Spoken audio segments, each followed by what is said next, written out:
and I'm the moderator today.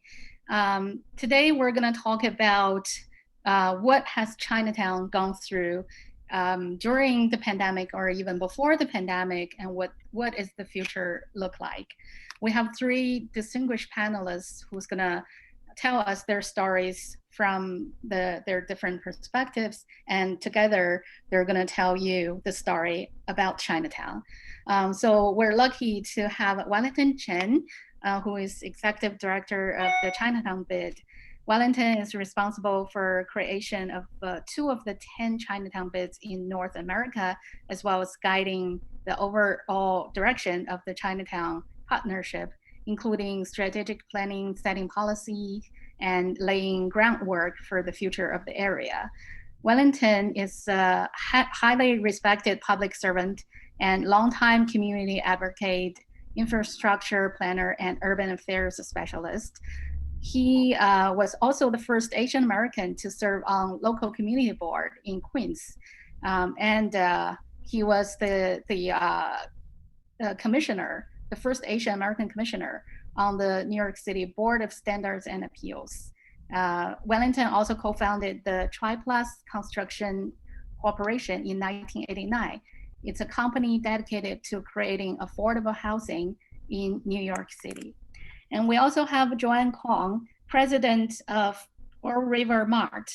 Pearl River Mart, as many of you know, is an iconic New York Asian emporium established in 1971.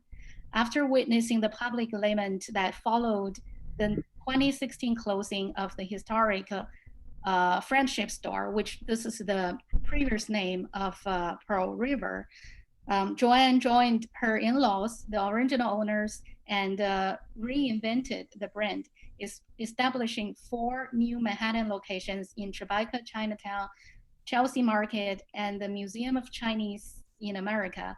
A second food-focused store at Chelsea Market, Pearl River Mart Foods, opened during the pandemic in October 2020. So today, under Joanne's leadership, this Pearl River Mart is not only a place that you can do shopping, but this is also a dynamic hub for Asian American community. You know, they host events, they generate digital content, and serving a platform for Asian American entrepreneurs, designers, and artists.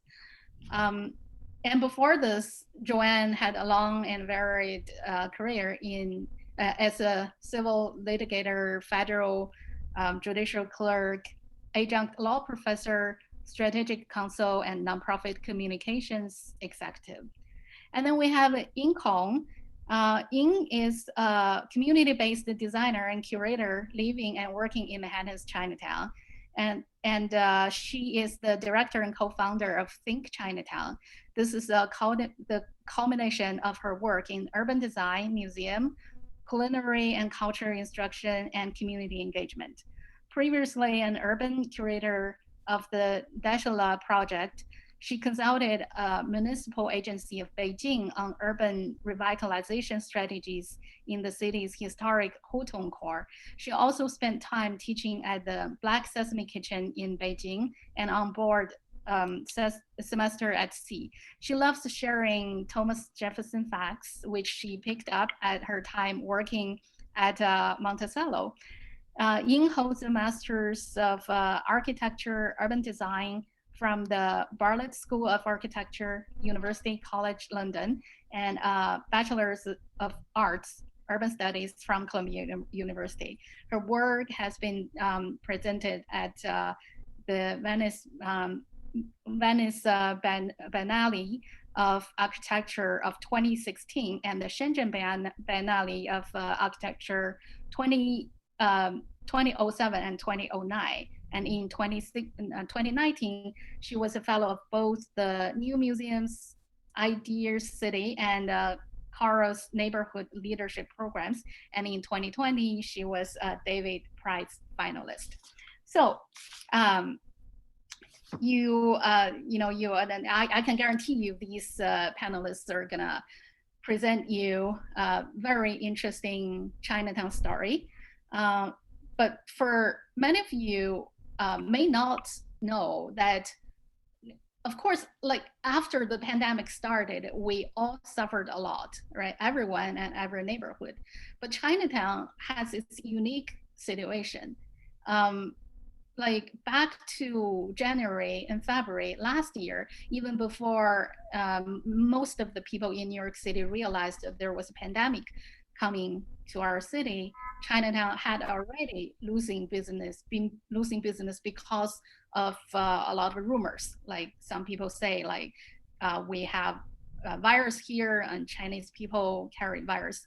I remember that on February the 2nd last year, some government officials and elected officials went to Chinatown to have a rally and calling people to come to Chinatown and attend the Lunar New Year ceremony and telling people there's nothing to be afraid of in this neighborhood.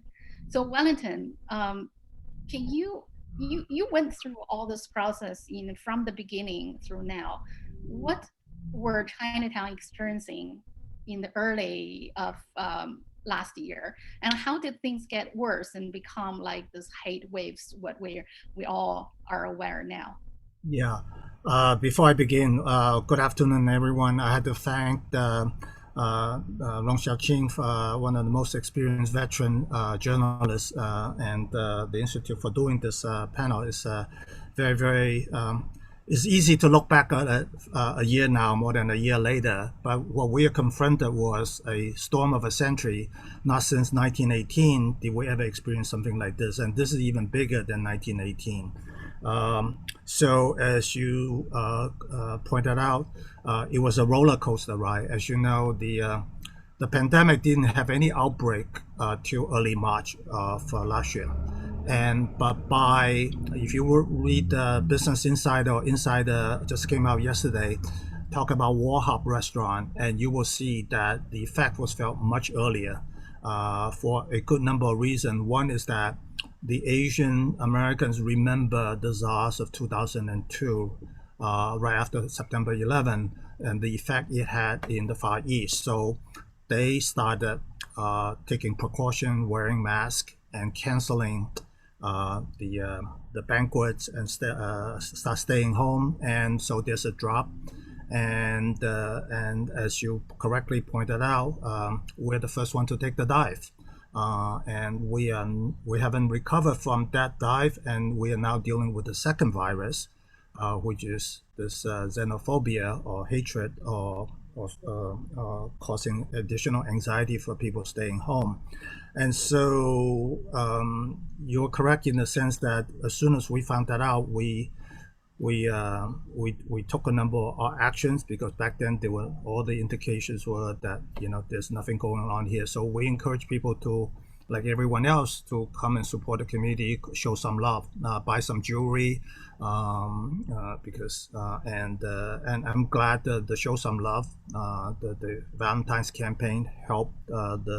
But as you know, as soon as March hit, there's no question about the outbreak, and we went from 312 restaurants that we surveyed last summer to almost less than 200 were open at that moment. And by April, the 312 eateries and restaurants had dropped down to 29. So 29 out of 312. Obviously the 312 includes the pizza stores, the bubble teas, and the bakery as well. But it tells you, and the good thing, we adapted quickly for the simple reason that Chinatown has never meant for the delivery, the grub hubs, because the high fee, the 30% or 40% charge, and so we had to quickly take to the air. Number one, we took the Chinese radio station. Thank God to our chair, Dr. Warren Chin, warning people what to do, how to take precautions, and how to. And then we also find that people do not know who's open. Imagine out of 312 mini money mall, guess who's open, who's not open. So we have our staff immediately took turns calling every single, not just the restaurant, also the pharmacies, because you need your diabetic medication, you need your other blood pressure as well as which one of the groceries are open. So I had to thank a volunteer for creating an Airtable, transferring our Excel, and we put in the white pages, the yellow pages for the town. The airtime and the Airtable, and so we went on from there. But the roller coaster ride, obviously, by also our team of bid ambassadors were working right through that ghost town period when it's totally shut down. If you saw the New York Times, basically there's one person on Pell Street. And so we have the ambassadors that take to power washing. I told them, since everyone is fearful of this virus, make sure that the town is totally spotless. That use this opportunity to power wash with hot water, to sanitize it and to degrease it. And so every single restaurant, every single gate was power washed during that time. And also, if you know that there were people taking an opportunity that may want to break in, I told them to keep an eye out on all the stores, that in case you notice something odd out of place, notify the local precinct and alert the thing. And they did a tremendous job, because since late March, we have never stopped power washing with the hot water going through all the stores. As well, later on, when we were able to come out of that shelter in place, so to speak, we were able to get some outdoor, and I had to thank David Rockwell and their group for donating, I guess it's more than $500,000 or more of outdoor furniture, tents, colors, and then later on, that's not even counting the several $100,000 they came in with for the heaters, that when the weather got cold last year, they also donated the heater for one stretch. And their team did a fabulous job volunteering, put to the air, put on all the color flags on top, gave us the lighting, and so we are grateful for so many people that wanting to help us that came into town. So and there are so many things that went on since, but I will turn it back to you so that you can continue the questioning. Thank you, Wellington. Before I go to our next panelist, I want to remind our audience, if you have any questions, please type it in the chat box. We'll read it, and we'll try to include as many of your questions as possible in our 1 hour time range. So please put them in the chat box whenever you get a question, which is located at the bottom of your screen, sort of in the middle. The numbers Wellington gave us about the restaurants, the closures, and that's very devastating. And also, I know a lot of them, for a lot of them, the closure was not temporary. They just don't come back. And part of the reason is the rent. Chinatown's location in Lower Manhattan already brought it high rent even before the pandemic. But during the pandemic, business has been dropping dramatically, and the rent pressure is just so great that a lot of people couldn't even sustain. So Joanne, you know this better than many others. And also, congratulations, you find a new home, and your new shop is opening on this Saturday. Wow, that's great. So walk us through the saga of Pearl River finding a new home through the pandemic. Yeah, well, Rong, thank you so much to you and everybody at Documented for the work that you're doing. I think that the last year has been so hard, and it's made it even more clear how important the work of journalists is for all of society. So, and one of your journalists, Lambo, did a great profile on Pearl River and really was able to take the time because Documented feels that stories about immigrants and the immigrant story is so important. So thank you for your work.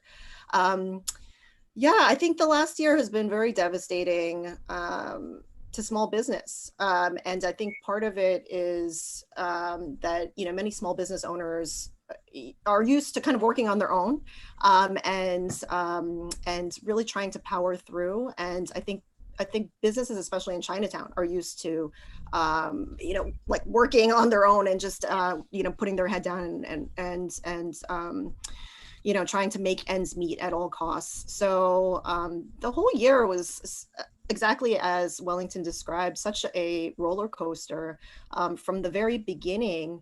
I just remember, the January and February period was just so startling. And then even the shutdown itself, on the actual day that it happened, it was so fast.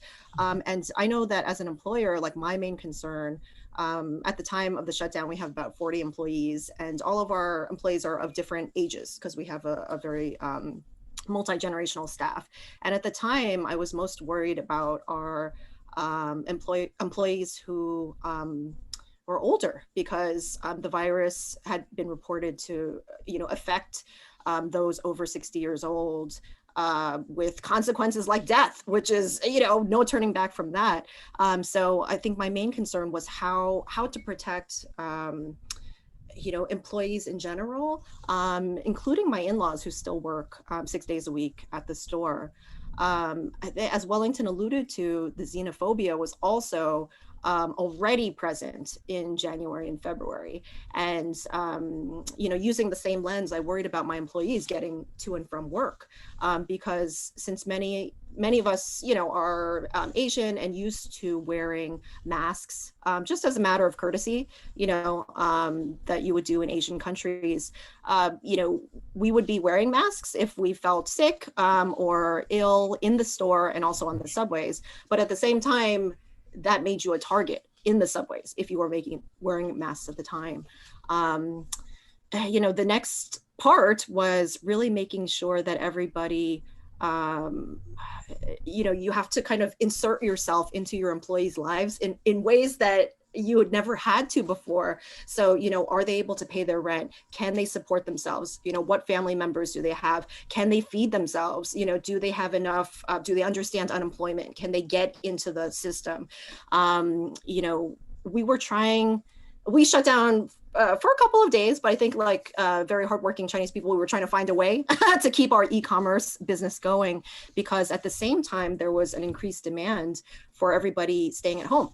So I just remember twisting myself into a lot of just pretzels, because we didn't know the extent of being with other people. So we have a big store in Chinatown, but I only wanted one person there at a time, right? So I would want to go there myself and pack the boxes and things like that, and then I would schedule somebody else to be there maybe the next day. But then I also worried how they would get there. So some people had cars, so I would say, oh, do you mind driving?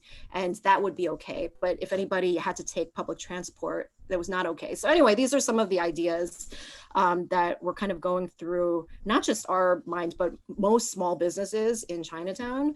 And your original question was about the rent. So the rent, it's funny because usually for a business, rent and labor, those are the two things that you worry the most about. Rent at that time, honestly, I was not worried about, because it was literally life and death. And it felt like everybody was in the same boat. So I didn't worry about that at the time. Honestly, over the last 15 months, that is its own saga. And I think it is a longer story, but most of my small business friends, especially ones who have a few locations, maybe not just one, many of them have had the experience with their landlords being relatively negative, but there's always one good landlord who kind of gives you something to hold on to and some hope. And for us, actually, we have two stores, one store in Chelsea Market, and then another store that was built during the pandemic. And that project continued during the pandemic, to my surprise. And that was our one landlord that really helped us to get through. So unfortunately for our store in Chinatown and Tribeca, we were not able to come to an agreement with our landlord. And it wasn't for lack of trying. We definitely tried very hard. But I think the next, I would say 18 months, 2 years, 3 years are going to be very difficult for small businesses. And I think if you don't have a partner who is reasonable, willing to help, and really views their tenants as partners in the recovery, it's not going to work. So thank you for mentioning that we did find a space. So we're scheduled to open on Saturday at noon. Everybody come, please. But we are returning to what was our home for many years, which is Soho. And I laugh because basically we've moved stores. It's only a 2-block radius. Like it's basically we've moved up and down the same 2 blocks. But please do come. I think it's more important than ever to shop small and shop local. And I really appreciate everything that Wellington is doing on his end to help all the small businesses in the neighborhood. And Yin will talk more about her work, but all of the work from an arts and cultural perspective that Think Chinatown is doing is amazing. So, thank you to everybody. I feel like it does take a village, and I've been very proud to be a part of the Chinatown community because it's been a very strong village despite a lot of difficulties. Yeah, Joanne, when you talk about like you want to have one person in the shop, the image jumped in my mind was I had this conversation with a hair salon owner on Dwyer Street in this February. She was there alone. Her whole shop, she had to let her employees go because there was no business, but she can't stay home herself. She still had just a little hope that that empty street outside, it was really empty because it was a cold day as well. And she just sit there from the morning to the evening, hoping that someone would walk in to give her some business. Oh no! And I asked her like, have you applied for the PPP or other government assistance? She said no because she didn't know how to. She doesn't speak English. She doesn't speak Mandarin. She only speaks a little bit. Her native language is Cantonese, and she doesn't know how to navigate everything. So that is a really sad picture that I couldn't forget. And Ying, Think Chinatown and you yourself has been doing a lot trying to fight against the inequities that we see in the pandemic, which include the inequities in government assistance. So tell us, like, what's your observation and what the challenges Chinatown businesses are facing, even though when the government agencies are tossing out all these help programs. Mm-hmm. Yeah. And thank you, Rong, for sharing that story. But also for doing the work and also documented for uplifting these important stories that you've heard and keeping these issues from our community at the forefront of media attention. So really appreciate that. So yeah, we can talk a little bit more about inequities we see and COVID relief programs. Definitely saw a lot of language barriers, especially early on in the release of the PPP and the EIDL and the early round of the SBS emergency relief funds. Oftentimes, official translated materials didn't come out until a month plus. I think for the PPP, it might be 6 weeks after the PPP was released. And this is, first come, first serve kinds of programs. So for instance, the EIDL ran out before translated materials really could be made available. So that left grassroots groups like Think Chinatown to scramble to translate these documents, and it wasn't like the official translation.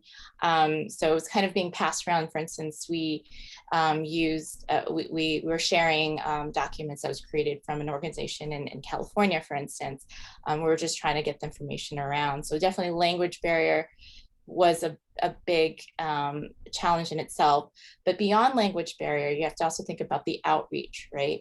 How are these programs being outreach to our communities that has a very different network and different outreach needs than mainstream New Yorkers or Americans, right? So thinking about that, how to connect in with our networks, I don't think was thoughtfully done. And then ultimately, though, the relief programs weren't designed necessarily for small businesses in Chinatown. It's very much a cash basis economy here. Also, the business model is usually different, where these small immigrant-run businesses run very low profit margins. Oftentimes, rent is a higher cost than payroll. Payroll can be quite fluid, as in their family members are not officially on a payroll, and therefore the PPP didn't really address their needs effectively. And this also was the root cause of all of this, right? Is that there was a lack of inclusion of our feedback from our community in the creation, the design of these relief programs.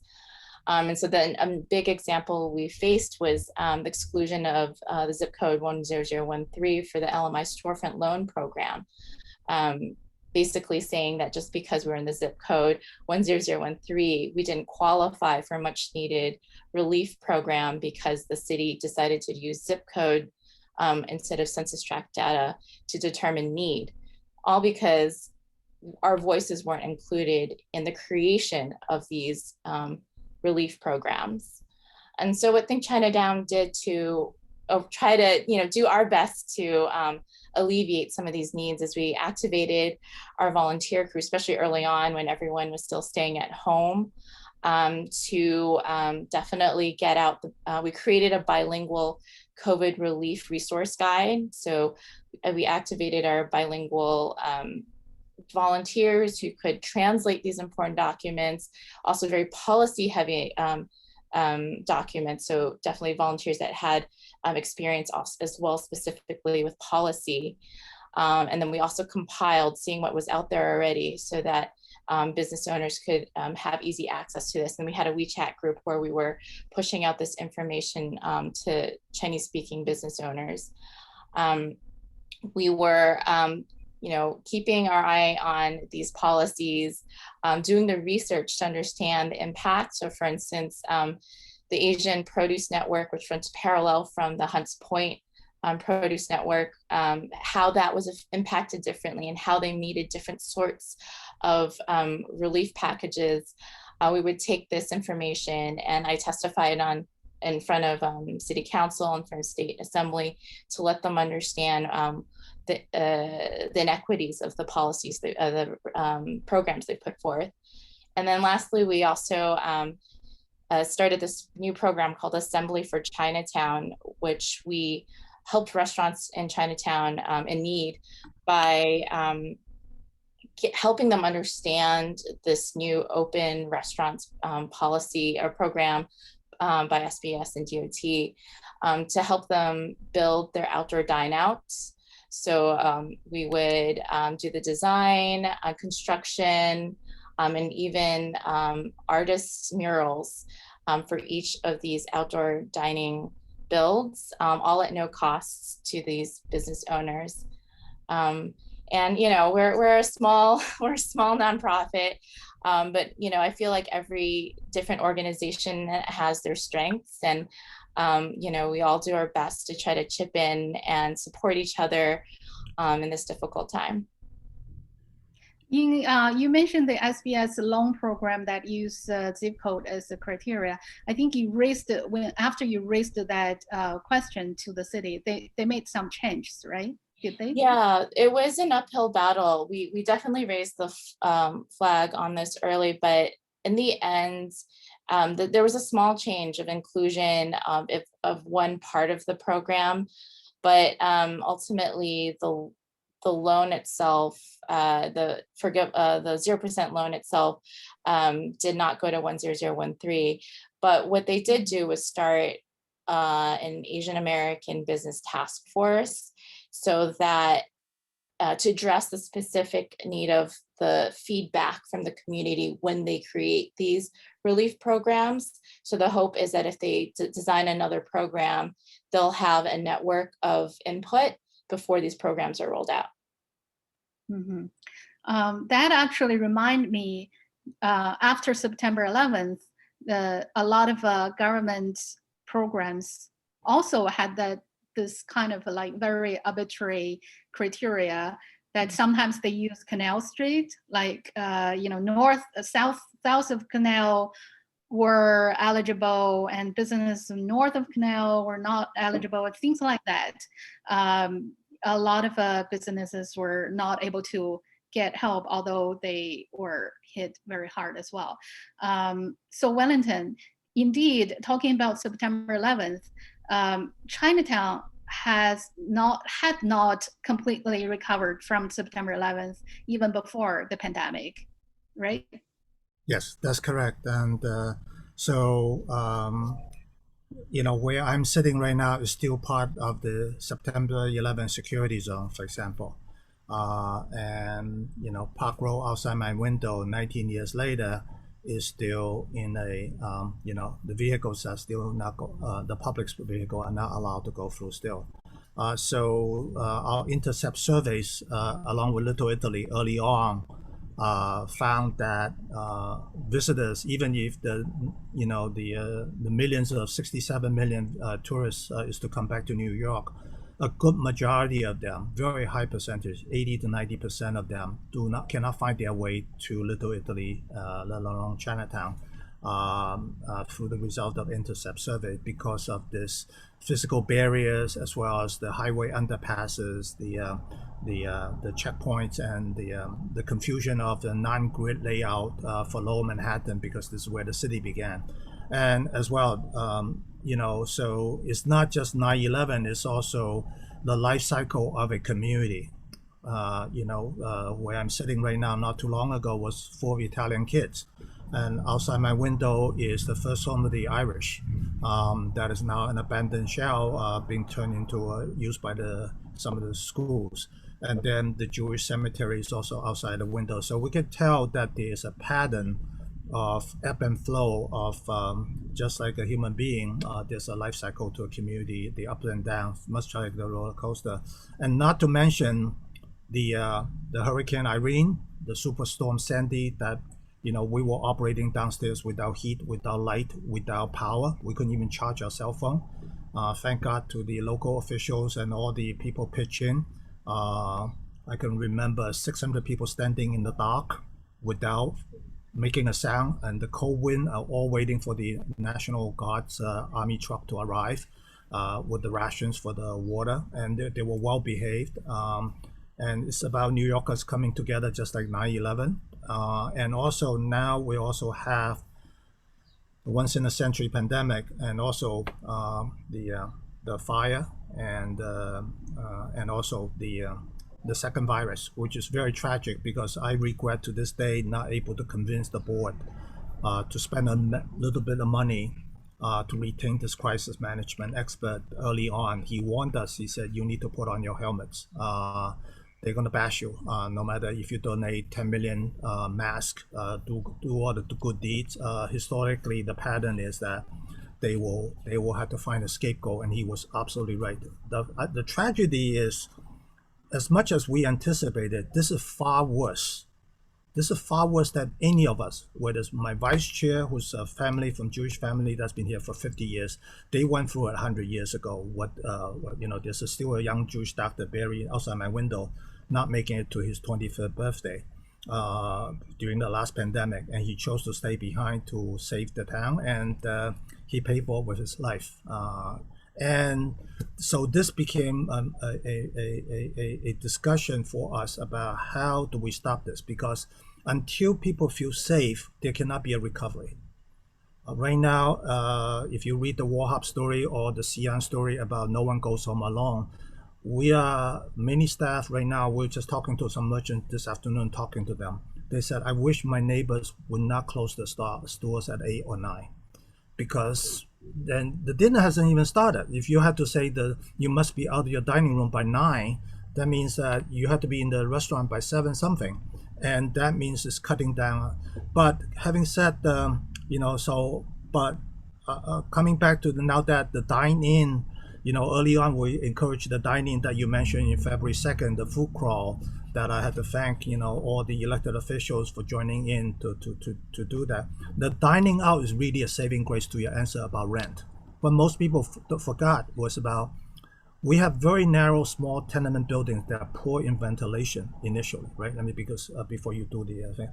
But what the outdoor space has done, the outdoor dining that David Rockwell donated, all this outdoor furniture that Ying was talking about, is that it gave them additional operating space rent-free, and it made it into the front porches of Chinatown, because if you're in the old days, you go into eat a dining, you go inside, shut the door, no one knows you're inside. Here, it becomes a social event, like front porches of antebellums, right? Where you are a much more, you say hi to someone you haven't seen, and you know they're dining there, and it increased the selling space for free for the merchants. And so I had to thank, the board for supporting it. We loaned out umbrellas, we loaned out sandbags, we loaned out tents, we loaned out gravels, we loaned out the planters, the compost, 6,000 pounds of compost soil, the flowers, all those were, and also the handicap ramp. The one other thing nice about outdoor dining is that you no longer need to lift the chair ramp to go inside the tenement building, which has stoops and very hard to comply. Now with the Rockwell and other things, you can basically roll out, whether even on Doyle Street, you can go enjoy the food that you never were able to do it. And so if there's any consolation, that outdoor dining gave the additional space, also provide a social engagement forum. That's interesting. Like outdoor dining now taking on this function as a community center, like people sitting there and chatting. Ying, I remembered like when you started Think Chinatown, you and some young people were discussing this idea that to offer a community center or something like that, because even at that time, Chinatown was aging. We know this is one of the challenges Chinatown was facing and is still facing. So I'm wondering, like, the ideas that you guys, as a young generation, had at that time, how did you implement it during all these years, and did it work? Yeah, we definitely, I mean, it's not just young people, it's intergenerational. I think Chinatown definitely works intergenerationally because it's definitely important to understand our history and draw on people's wisdom who've been doing the work for so long. So it's definitely an intergenerational approach. But I believe what you're talking about is maybe some of our work that we do through pop-ups. So because we are a small organization, we don't have a physical space, so it's always borrowed or activated. For instance, 384 Broadway, which was right across the street from the old Pearl River Mart. It was great to be neighbors with Joanne. We're able to exhibit art from API artists dealing with topics of immigration, Asian American identity, topics that are important to our community. And we still do that work of celebrating Chinatown's, I don't know, I could say like the soul of Chinatown, like a cultural practice of arts. And we do that through Chinatown Arts Week, which is an annual festival we have in October, where we engage grassroots Chinatown arts group with emerging API artists, and they're presented in context of each other so that, we're creating something new, but also including, the fabric of Chinatown and making sure everyone feels like they're, a part of this. We do this work, and also, the Lunar New Year festivities, with Joanne and so many other partners, Light Up Chinatown, where we strung up lanterns on Mott Street with painted with different artwork. This is all to celebrate, right? Like, I think especially in these dark times, we really need to celebrate what we have and remind people, what it is that we are working so hard to preserve. But your question was like, does it work? I think there's a lot of issues that impact Chinatown, even not considering the pandemic. We all have to understand that Chinatown was built on exclusion. So in the results, we have a parallel structure of financing, social infrastructure, cultural infrastructure that doesn't really match up with our governance and city agencies exactly. And so like a lot of our work of doing these art programs is to build community trust, to address neighborhood-wide issues that are happening at us, whether or not we like it. For instance, the mega jail plan for 125 White Street, that's in the mayor's plan, that will cause a decade-long demolition and construction and devastate businesses on the western end of Chinatown. The need to restore our community center after the devastating fire at 70 Mulberry. This proposed rezoning, upzoning plan in Soho NoHo that includes parts of Chinatown. This decades-long closure of Park Row with no plan to really move forward on this, and that's really affected our community. And the state of disrepair of public spaces such as the Allen Street Mall. And these are big issues that are happening at our neighborhood even before the pandemic, right? And so what we really need to do as a community, right, is to come together to tackle these issues. And this is really what we hope that, our work as a neighborhood nonprofit, through our art and storytelling work, we build that community trust so that we can take on these issues, so that we can get together for talks and presentations about these issues, so that the community sees us as a trusted resource to come on our website and read about the latest issues, on each of these issues, and where and how to voice their opinions. So I don't really know if it's working wrong. I would definitely say the reach of Think Chinatown and the feedback we've been getting is growing, and we see the passion from our teammates and our volunteers and our supporters. I see us working together more and more. So in that way, I say it's working, but this type of work doesn't have these hard metrics that, it's not a science. Sure. I could just jump in. I think Yin is being a little bit modest, because I think all of Think's efforts, as well as all of the energy that has come into the community, sadly, it was because of the pandemic. There's been a lot of youthful energy, also multi-generational energy, but our community is young. Modern Chinatown was built after 1965, so I think our community together, we're figuring things out, and walking and starting to run. So I think the work of nonprofits like Think, and the work of the Bid, small businesses that are active in civic life, I feel like it is very important to participate. Wellington and I sit on the Mayor's Small Business Advisory Council. So to be in the city and to represent Chinatown's interests in as many venues as we can, including this venue right here, is so important, because we need to hear Chinatown's voices, not just to each other, but to a wider audience. So Yin, you're doing a great job. Yeah, I agree. I felt like all you guys have done so much. And you mentioned the importance of preserve our culture and promote our culture. And I think, Joanne, you agree with this too, because you have this gallery when you had this your new Pearl River Mart. You guys determined to have a gallery there. But there's a difference between, how do you promote our culture? How do you preserve our culture? For example, when you saw this set of newly designed mahjong selling for more than $300, you were not happy. So tell us about that, why that was a problem.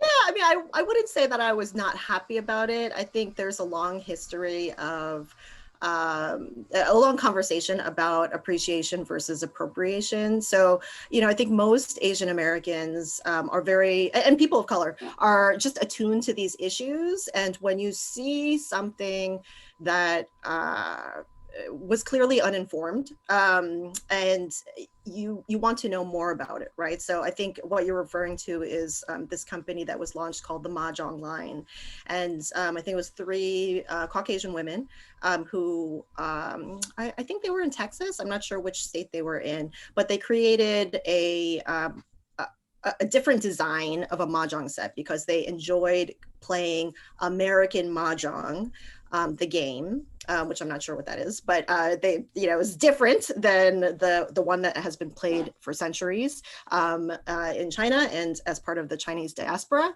And I think they, you know, I don't believe in automatic cancel culture. You know, maybe it's because I'm a member of Generation X. So, you know, I want to hear, you know, what the reasoning is. And I think that particular example struck a lot of nerves, raised a lot of red flags for several reasons, not just because it was a new mahjong set, because, you know, mahjong has been around for many years. There are tournaments, there are different styles. I love different styles. And I think if it preserves kind of the game and it elevates it, I think that's great, you know, because I am, you know, part of a business, you know, that likes to sell things that are new and creative. But I think some of the factors that were included in that particular example was that there was really a lack of acknowledgement of the origin of the game, that it didn't start with a gentleman who I believe brought the game to the United States in the 1920s. Like, that's not where mahjong started. So I think if it was this lack of acknowledgement of the origin, it was kind of the language that was used where there were words like wanting to refresh the game and make it fun, which, you know, implies that it was not fun. And that's not, you know, that I think that prickles a lot of people because it is a game, but it is a game that is played by so many people, 1.6 billion, that it has become deeply rooted in our culture. And it's not just a game, but it's something that is reflective of family, of friendship, of holidays, of tradition, and of belonging and communities. So, you know, the price point was also very offensive, you know, to just be quite honest. You know, we sell mahjong sets for $69, and, you know, it's beautiful and traditional. And I think even after that, those things, there are still members of the community who will give you the benefit of the doubt. But it depends how you respond and whether you're interested in kind of learning about how you might have made a mistake. And so from Pearl River's point of view, we want, our mission for the store has always been to be a welcoming place to share knowledge and culture. So we're not really finger waggy people. I think our response was more like, maybe you didn't know. Let us tell you what the history of mahjong is and what it means to the community. It's not just a game. And so we never actually mentioned the company at all. I think we wanted to get our voice out and to be able to respond in that way to talk about the significance of the game. So, but yeah, I mean, it's a live question, not just about this example, but it is a live question during this time. You know, what is that fine line between appreciation and appropriation? And I think from Pearl River's point of view, we have a little bit of a stronger leeway, because I think as long as somebody comes from a place of respect and curiosity, and most of our customers do. We've actually been quite surprised, especially because there's so much negativity on social media and just in digital spaces, and sometimes in person.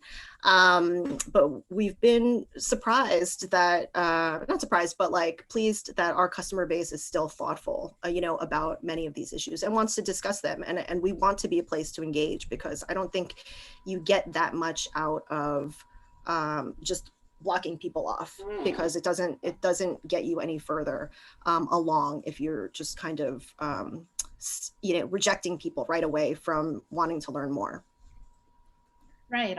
I think Joy and I completely agree that if the discussions and the debates are based on respect and curiosity, the more the better, because that's the way that we help other people understand Asian culture, so that more understanding and more awareness will probably help reduce the conflicts or hate, whatever you call it, caused by ignorance or misunderstanding. Yeah, and I think it's So interesting because there are these conversations that have happened during the pandemic, between an Asian perspective from Asia and also an Asian American perspective too. So to have those conversations has been very enriching as well, because there is no one voice, obviously, for the community. So. let's go to a question from an audience. Melody Tao asked, the question is, people are looking forward to the reopen on July 1st. What would be the challenge after that for Chinatown and Chinese small businesses? Wellington, you want to go first? Yeah, and that's actually a good question because we believe that this is going to be a multi-year phase, just like 1918. It's not going to be a one-off, and so we do not believe the solution is one-off, but I do believe that it will be a good summer. We're launching a brand new art mural again, with thanks to the generosity of DOT, and I think they have there's some artists that they're working with that we will look forward to a very good artist, and art and culture is indeed ingrained in this. But more importantly is what Ying was talking about, which is that we're the fifth group that occupies the seat. Is what Bill Moyers called, the bus. We think that this is Chinatown, where in fact this is everyone's town. And so far the riddle remains unsolved. And the riddle is, after you launch your butterflies that took off to a better dream, a better life, very few people are like Joanne that are saying coming back. The benchmark has never been about coming back and take over the tenement building or the noodle shop or whatever. And so that's one issue. And also the biggest loss for us, even before the pandemic and even before this census, was the last census, 67% of the loss were children under the age of 18. So one way to interpret it is, this is not a conducive environment to raise a family. And so a village cannot have children leaving.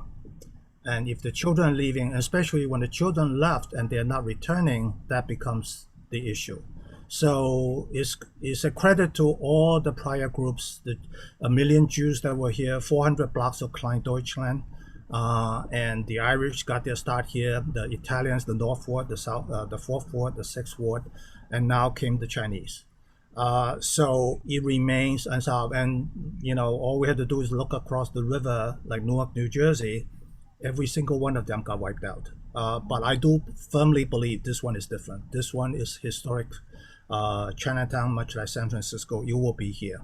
In what form and shape, that's a different discussion. But this summer will be a good one because we're launching a campaign, a national campaign, to encourage everyone, instead of wasting your time to hate somebody, to love someone and support your local businesses by saying, are you okay? And the expression is, have you eaten yet? The Chinese way of greeting you is not, how are you? Hey, is more caring. Is because the Chinese, through the thousands of years of famine, flooding, locust infestation, warfare, conflicts, we have always have instability. And the way we care is always, when we see someone, is to say, have you eaten yet?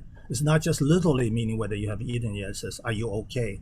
So we are launching a love campaign to say, support your local mom and pop, where there's Little Italy, where there's us. That's why we did the Warm Hearts NYC campaign for asking people to write the hallmark messages to encourage people like Joanne to hang on. You can do it. You're great. And then so we have several hundred entries, and that we're about to unveil.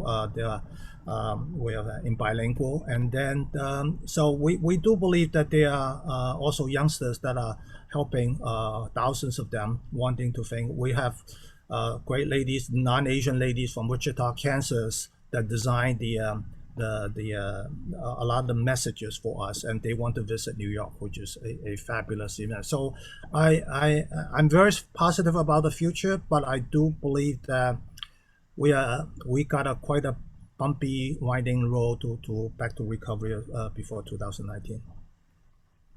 Ying, you want to go next? What's the challenge for Chinatown and Chinese small businesses after the reopen?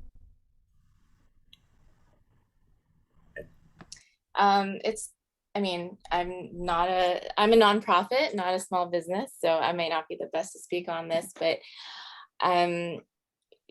I can tell you what I think Chinatown is doing to address this is we are starting a new outdoor festival over the summer. It's actually really new, so a lot of people don't know about it yet. It's going to be called Chinatown Nights, starting May 28th, and we hope it'll be once a month on a weekday night, because the idea is to bring foot traffic to Chinatown on weekdays, which I've already, I live in Chinatown, so on the weekends, it's pretty crowded, and I already think businesses are at capacity on the weekends, but the weekdays is when it's quite slow. So I would say bringing foot traffic on a weekday is important. So I hope people can come join us on our cultural festival, and there'll be some food trucks and such, and lots of fun cultural happenings on the way. And, just to reflect on something Wellington said, though, I'm also very hopeful.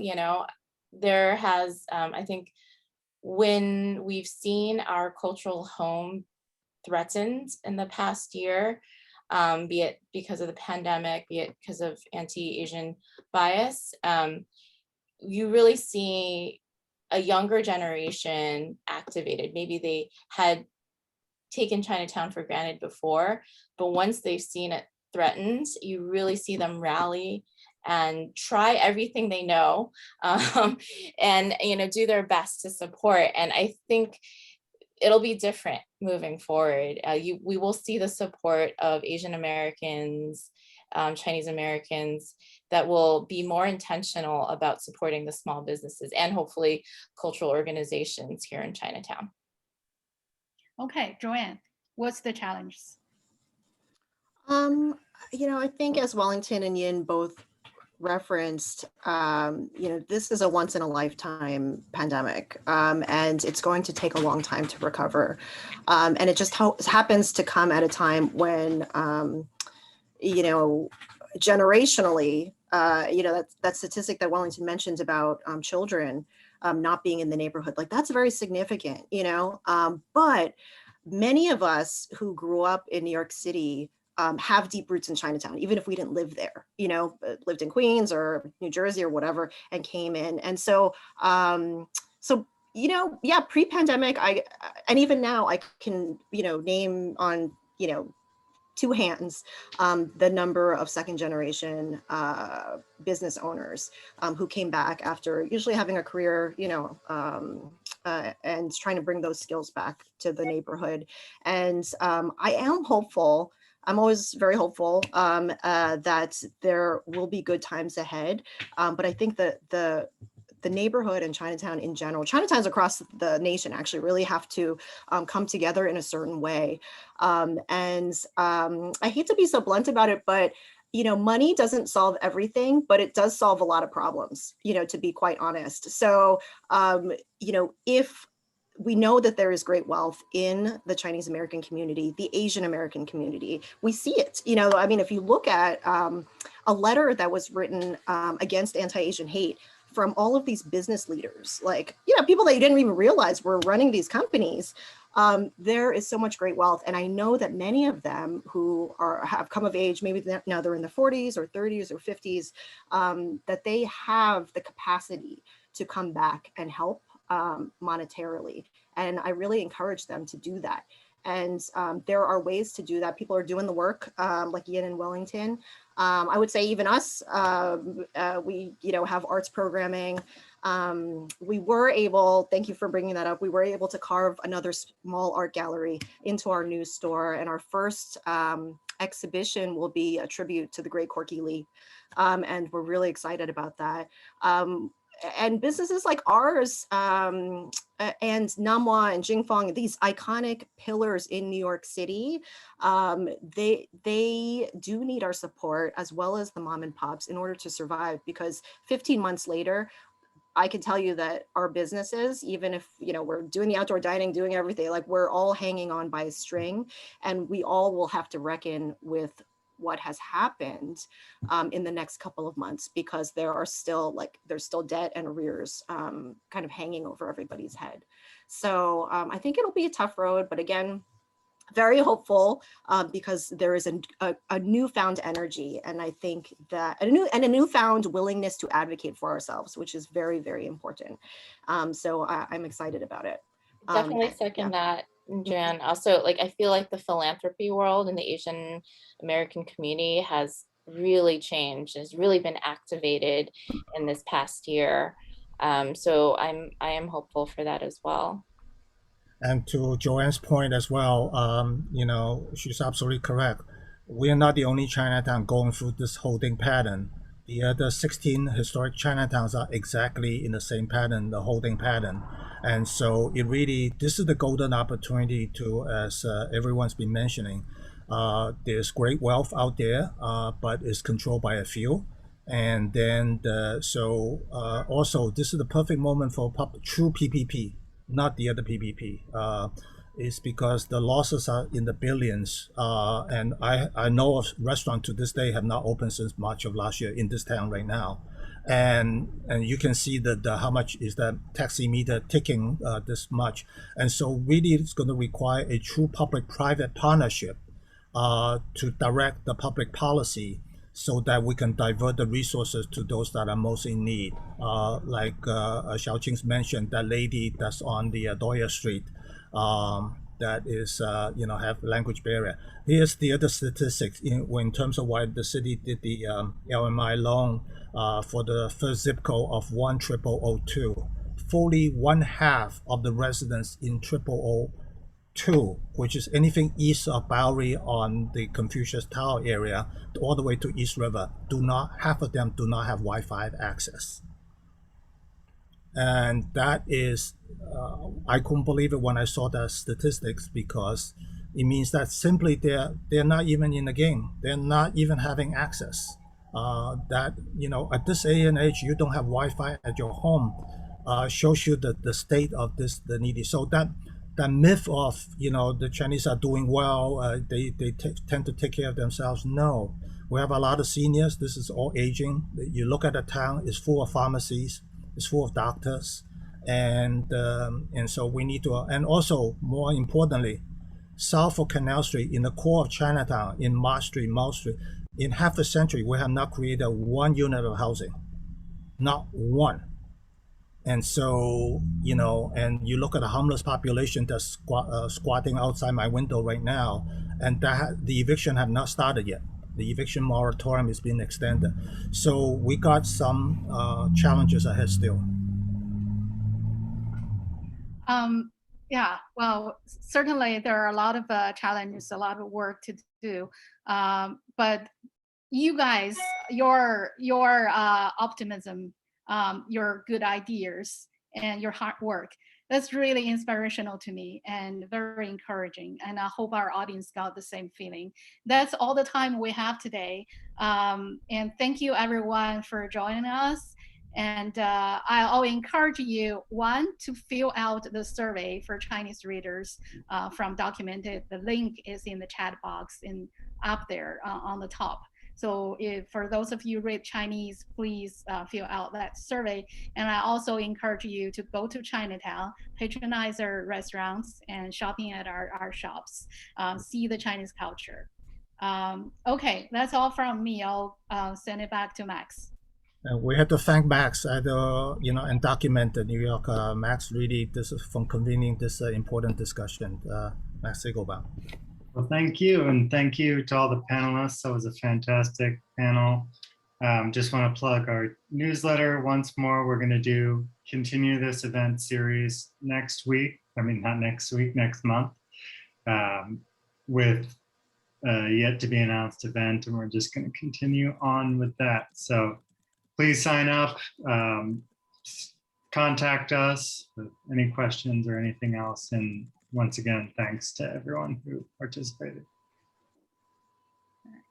Bye, everyone. Thank you so much. Thank you. Have a great evening.